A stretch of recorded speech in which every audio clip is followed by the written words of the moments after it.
Members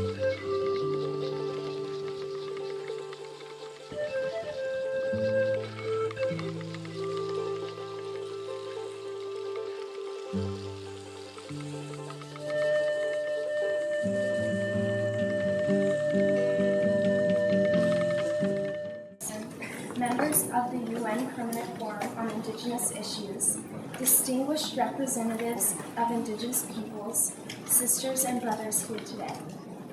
Genocidal and ethnocidal practices continue to be of concern for Indigenous peoples, and especially for Indigenous women. As recognized by the Permanent Forum, Second Session, Report Paragraph 81, these practices include programs for sterilization of Indigenous women and girls, the use of Indigenous communities as subjects for nuclear testing or storage of radioactive waste, the testing of unapproved drugs on Indigenous children and peoples.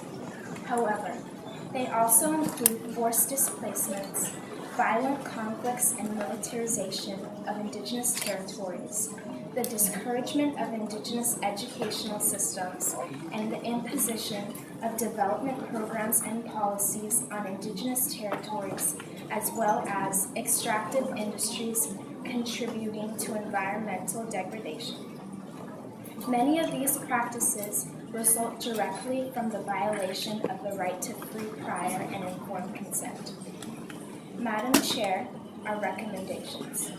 Number 1. We emphatically reject any attempt to erode our right to free, prior, and informed consent as enshrined in the UN Declaration on the Rights of Indigenous Peoples.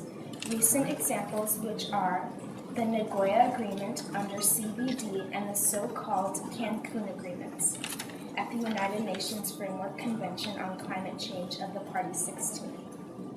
Number 2. In the light of divergent and often contradictory interpretations of the right to free, prior, and informed consent by UN agencies, government agencies, and transnational corporations in their practices, especially in regards to reproductive health and extractive industries, we urge the Permanent Forum to recommend due diligence in relation to Indigenous rights and a standardized interpretation of FPIC. These should be done in accordance to the UN Declaration on the Rights of Indigenous Peoples and based on the report of the International Workshop of Methodologies regarding free, prior, and informed consent and Indigenous Peoples, the Fourth Session Report, Paragraph 137. The report of the Special Rapporteur on the Situation of Human Rights and Fundamental Freedoms of Indigenous Peoples, the legal commentary on the concept of free, prior, and informed consent, and an overview of the principle of free, prior, and informed consent, and Indigenous peoples in international and domestic law and practices. Number 3. We recommend that the Permanent Forum continues to urge states and specialized agencies, academics, Indigenous peoples, and their organizations to undertake analysis of the implementation of the right to free, prior, and informed consent principles and mechanisms regarding projects on Indigenous lands and territories pertaining to extractive industries and sacred sites, and encourages them to submit such analysis to the Permanent Forum for consolidation and to identify good practice and barriers. Lastly, Madam Chair, number 4.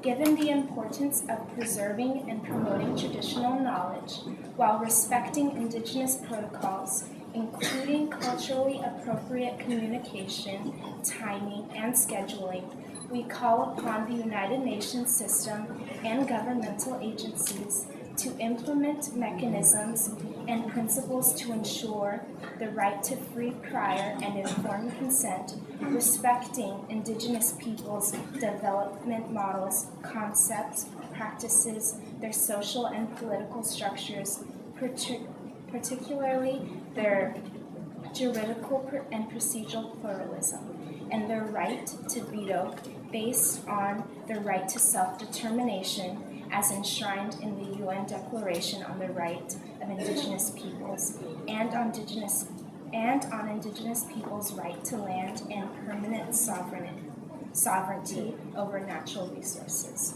We would like to thank you for your time and your consideration of all of these recommendations. Thank you.